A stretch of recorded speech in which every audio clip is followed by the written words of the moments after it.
In writing this speech, there were many false starts. There were many things that I wanted to come up here and say to you, but they all kept leading to one. I'm here to talk about how I started to unlearn. I'm here to talk about my undoing. When I came to Oak Grove, I was 16 years old and very used to solitude.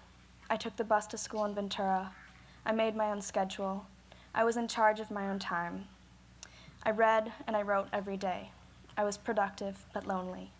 I wanted a more traditional high school experience, with more structured time, with more community. When I was 16, I had an image of myself that went like this. I'm intelligent. I'm fiercely independent. I have a large and diverse group of friends, and I don't need you.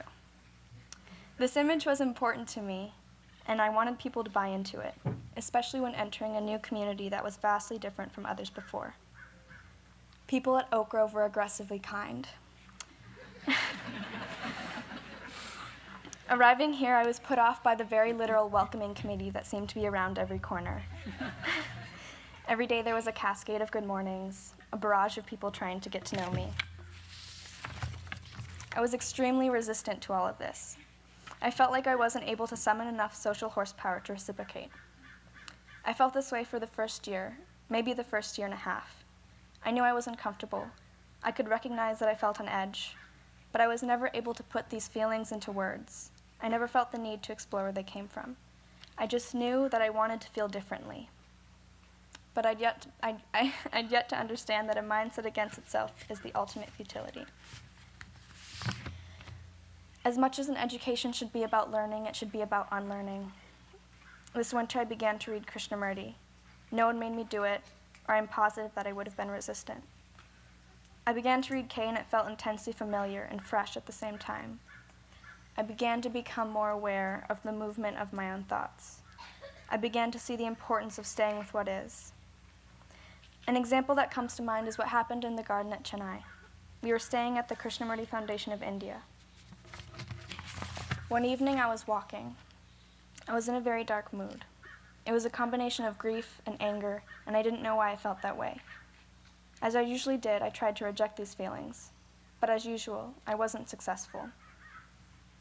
Suddenly, it struck me that this fighting was wasteful energy, because it didn't work. It had never worked. I used to really believe that one day I would be able to conquer my mind, but in the garden in Chennai, I realized that it isn't about control. It's about observing. I felt grief, and so I felt it. I looked at the plants, and I really saw them.